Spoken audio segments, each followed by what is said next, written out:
So hi guys, Vinay this side. I am currently a machine learning software development engineer in a startup, and earlier before I was a senior computer vision again in a startup which is based on CCTV analytics and computer vision. Regarding the current role, I have to develop and deploy the models on large scale, develop scalable systems which can be used to handle millions of requests at once with the least amount of latency, and also that's a nice interesting role. So let's start. Goals to achieve is getting introduced to computer vision neural network, and then second one will be finding how to create heavy models, and then discovering alternate approach to heavy models means how to just train the models on a like less powerful system, and then collecting data and training your own model, because definitely if you are not able to implement your own ideas, then it's just waste. And learning how to create deployable project, because if you created the project, no one will be going to run it on your system. It should be deployable, it should be used, and we will deploy it as well. And then is how industry computer vision products are developed, so that will be a nice insight, so that if you want to pursue further, you can just know how it's done. And at the end of session, you will be able to deploy all your ideas. So whatever idea that you have in your mind, you will be able to deploy it very easily. So let's start with what is neural networks. So it's magic. So there are a lot of people that think it's a magic, it's a black box, and we will not be able to know what happens inside. We just write the code and get the output, but that's not true. So those peoples are noobs. So today we will learn that it's a complete mathematical model, and nothing is magical in it. It's just mathematics. We pass a number or a matrix inside at one part, and we get the another transform metric at the other part. So it's not a magic, it's pure math. So let's start with what is ML ideally, right? So what is ML? ML is the automation of things, basically using machine learning. So we will just explore it later. And then what is human intelligence? So human intelligence is whenever we think of doing a task and we get that done, when our brain is used, like if we are eating, that does not require intelligence as much, right? But if we are thinking what to eat, that is intelligence. In that thing, the brain is used. So that is human intelligence, we can say. So human intelligence is what to eat for lunch. We have the information that okay, today is Sunday, I have free time, and I can just buy stuff from Swiggy, and or it's Sunday, so every Sunday I buy something from Swiggy, Zomato, from online app. So that is the information that we feed, and brain will say that okay, so I will eat pizza. And if yesterday also we ate the pizza, then definitely this information will be fed into the system, and we will say that okay, I just ate yesterday pizza, so I will eat something new, so I will buy some pasta or something for the lunch. What to dress, and the information in this case again is what I wore yesterday. So if the cloth that we wore yesterday is same as today, then we will try to avoid that cloth mostly. And if we are going to office, we will wear formal. If we are at home, then we will just wear casual clothes. And if there is a meeting or an interview, we will definitely go for formal clothes, right? So that is the inference that we are getting. What is in the picture? We just saw this picture and just captured few things, that okay, this is looking like a cat because it has eyes and it has ears and the toe shape and the fur. So everything resembles it like a cat. So we have seen a lot of cats, like in our textbook, in our childhood books, we have watched images of cat, right? So every time we saw an image, we just saved it in our brain. Okay, that this is how the cat looks like, and whenever we see something like that, we will say cat. So if someone is not familiar with how a raccoon looks like or how a panda looks like, maybe they will also say it as a cat. So that is it. And how to find like what is this number? So if you can go deep inside and say And just think how you are just understanding that this is 2. It's again because in the past or in the childhood you have written 2 in this form, the 2 and a loop and all. So that is the information that we feed, and the prediction we say that okay, it's 2. So we just try to correlate the features. So that is a nice thing.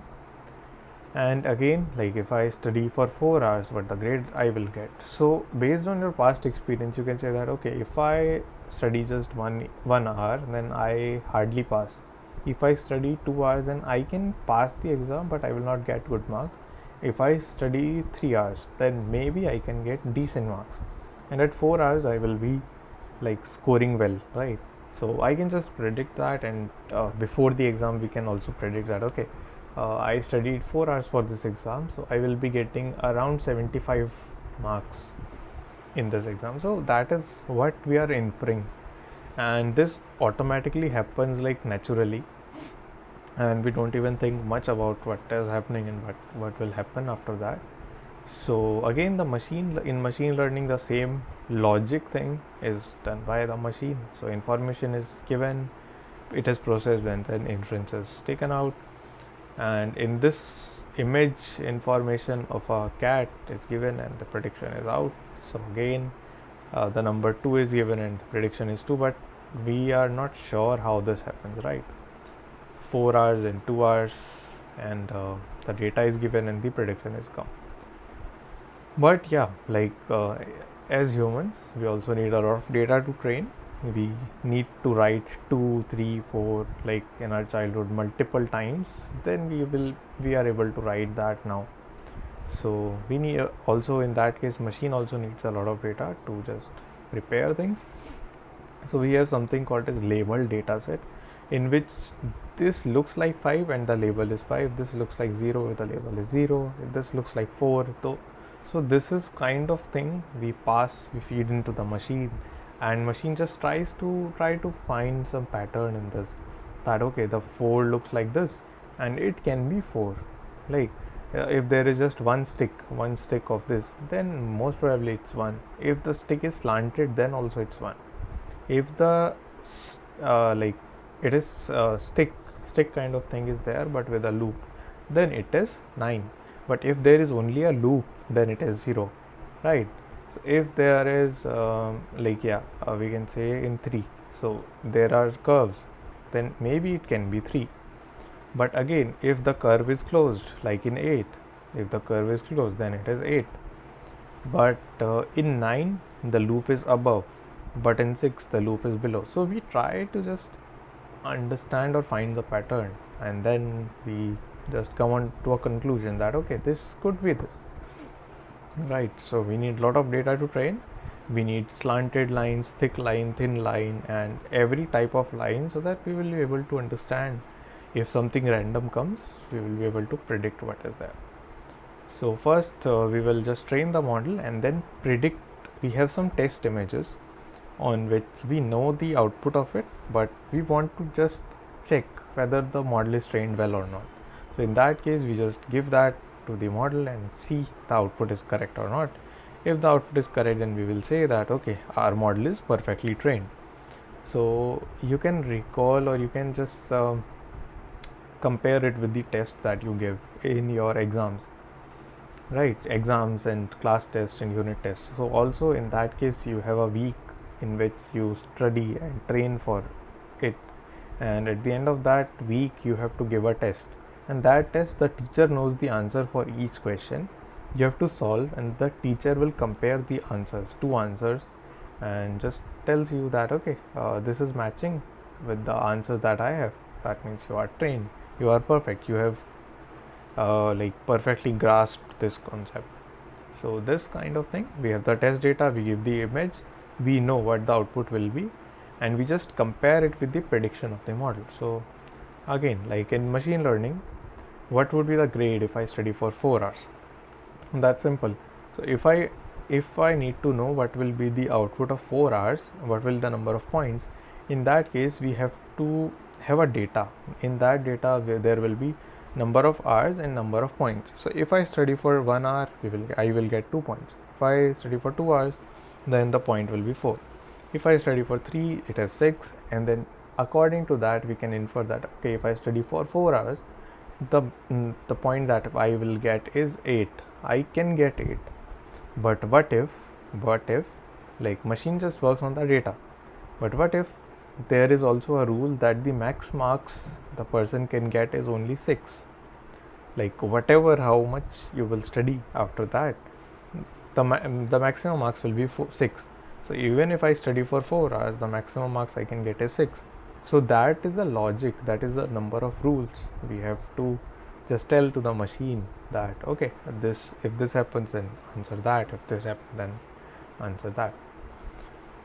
So let's just like this is a very nice diagram which is like confusing for many people, and people just get confused about okay, what is AI, what is machine learning, what is bigger, what is smaller. So nothing like that.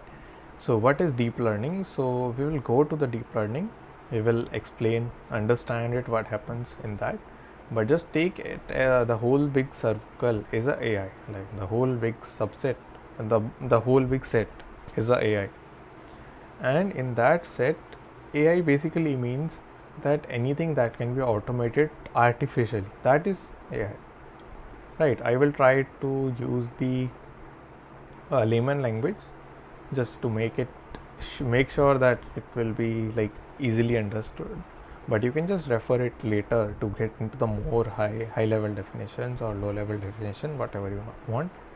And then in AI, when the machine, like when the mathematical model just predicts something, right? When you give some data and mathematically it predicts something, so using algorithms, so that is machine learning. So logistic regression, support vector machines, and linear regression, so all these kind of things is in machine learning.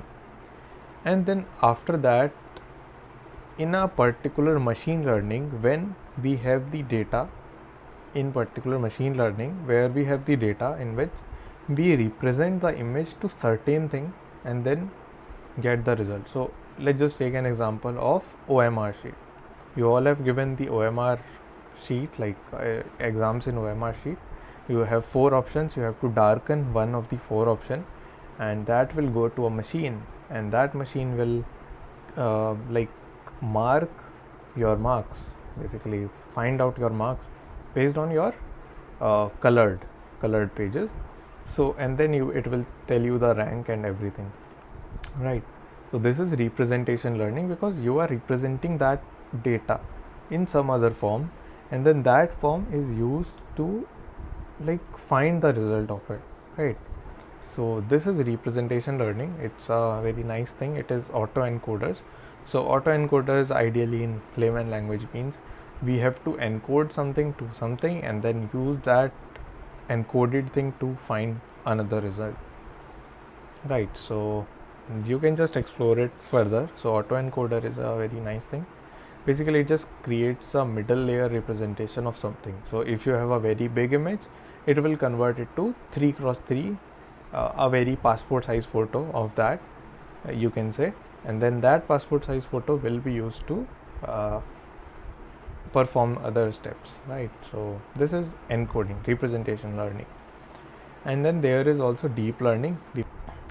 At the most core or at the most center point is the deep learning. So deep learning is where there are multiple layers by which the result just get passed through, and there are hidden layers which are present in between, and the whole data got passed from one layer to another, and then your result comes.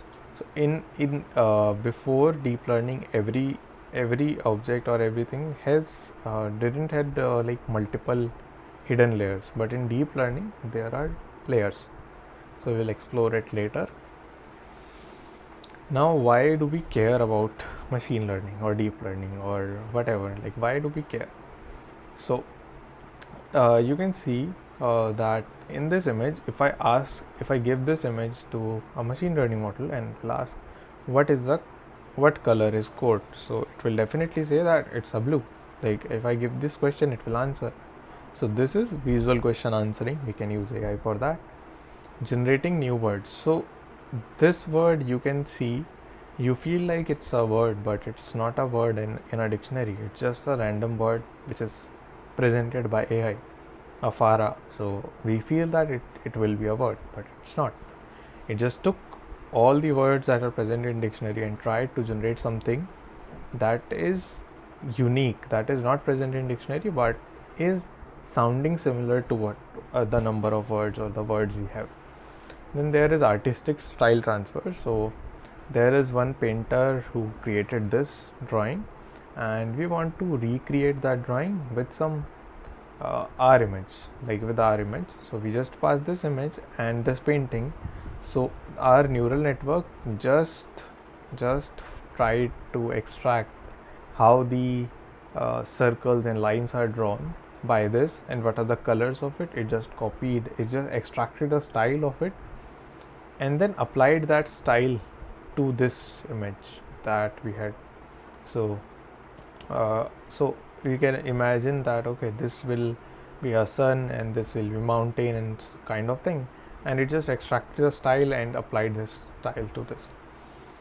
And let's move further. So it can also predict cardiac abnormalities. We can just give it the data of normal person and abnormal person, and it will just tell you that if it is normal or abnormal. We can just classify it. Creating photorealistic image, it will generate the images that look real to us but is not present, the person is not present in this world. And then code auto completion, you have heard about GitHub Copilot, and we just tell what we have to write and it will just work. So you can watch more demos at this site. It's a very nice page where you will find other applications for it. So let's move further. You have also heard about the Prisma app, which is very famous, which was very famous, and it kinda uses that style transfer, and we felt that okay, why it is so slow? It's just adding a filter, but it's not just filter. It tries to extract the information from that image and convert it to something unique. So it is completely like a large neural network kind of thing, which just happens in the in a very big server, and then that is used to give you the output. So that is not simple as you saw. So we have completed the introduction to computer vision.